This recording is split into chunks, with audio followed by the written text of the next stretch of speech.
Bonjour et bienvenue dans ce Flash Info. Nous sommes le 15 août, jour de la fête de l'Assomption, où la Vierge Marie, Mère de Jésus, est entrée directement dans la gloire de Dieu au terme de sa vie terrestre. Dans l'Église catholique, l'Assomption est célébrée ce jour et s'accompagne fréquemment de processions. Les fidèles chrétiens étaient nombreux ce matin à la paroisse Saint-Jean de Cocody pour célébrer la montée de Marie au ciel. Les autorités sanitaires du ministère de la Santé ont été informées hier d'un cas positif de maladie à virus Ebola après l'examen d'un échantillon prélevé la veille au CHU de Cocody sur une jeune Guinéenne de 18 ans. Le ministre de la Santé était hier soir sur le plateau du 20h pour rassurer les populations quant aux dispositions prises par le gouvernement pour que cette maladie ne prospère point. On écoute le ministre. Les autorités sanitaires du ministère de la Santé, de l'hygiène publique et de la couverture maladie universelle ont été informés ce jour, 14 août 2021, par l'Institut Pasteur de Côte d'Ivoire d'un cas positif de maladie à virus Ebola. Après l'examen d'un échantillon prélevé le 13 août dernier aux urgences médicales de CHU de Cocody, sur une jeune fille âgée de 18 ans de nationalité guinéenne.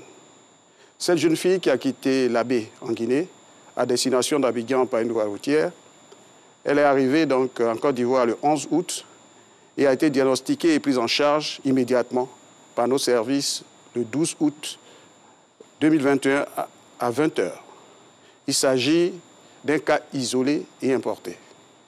La patiente est actuellement en isolement et prise en charge au centre de traitement des maladies hautement épidémiques du CHU de Treichville. La Côte d'Ivoire dispose de vaccins contre Ebola et il procédera donc à la vaccination des groupes cibles, à savoir le personnel soignant qui sont en première ligne, les cas contacts qui étaient immédiatement en contact avec la patiente, les forces de sécurité qui sont à nos frontières. À la réception donc des résultats des analyses ce jour, à 7h, une réunion d'urgence du comité de veille sanitaire s'est tenue ce jour à 10h sous la présidence de M. le ministre en charge de la Santé, de l'Hygiène publique et de la couverture maladie universelle. Ce même jour, à 18h, vient de se tenir, sous la présidence de M. le Premier ministre, une réunion interministérielle d'urgence à la primature. Au terme de cette séance de travail, les mesures suivantes ont été arrêtées. La réactivation de la surveillance communautaire de la riposte à Ebola. La sensibilisation, prévention, diagnostic et prise en charge des cas contaminés. L'organisation du suivi de tous les cas contacts identifiés, la vaccination immédiate des groupes cibles, le respect des directives pour le diagnostic et la prise en charge des fièvres hémorragiques, la poursuite du strict respect des mesures barrières édictées contre la Covid qui reste valable pour la maladie à Ebola et le virus Ebola, la collaboration frontalière intense avec la Guinée et la mise en œuvre des procédures standards de règlement sanitaire international. Le gouvernement remercie les partenaires techniques et financiers qui se sont rapidement manifestés pour exprimer leur soutien dans la riposte sanitaire. Le gouvernement rassure les populations et les invite à la sérénité. Toutes les dispositions sont prises pour faire face à cette situation. Le dispositif sanitaire pour le contrôle de la maladie existe et a été éprouvé par le passé. Le gouvernement invite les populations au strict respect des mesures d'hygiène et de prévention.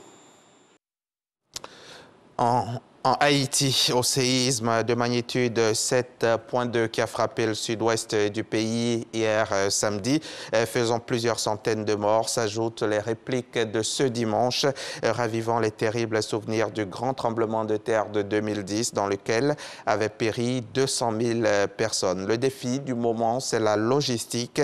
Comment acheminer l'aide d'urgence vers les zones sinistrées alors que l'unique route qui relie la capitale Port-au-Prince de l'île traverse le quartier pauvre de Martissan, un quartier totalement contrôlé par les groupes armés.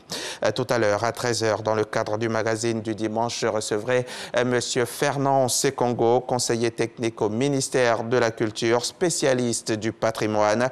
M. Sekongo viendra nous parler de ces mosquées de style soudanais dans le nord de la Côte d'Ivoire, de ces mosquées qui viennent d'être inscrites sur la liste du patrimoine mondial de l'UNESCO. Rendez-vous donc à ne pas manquer, c'est 13h c'est sur RTI 1.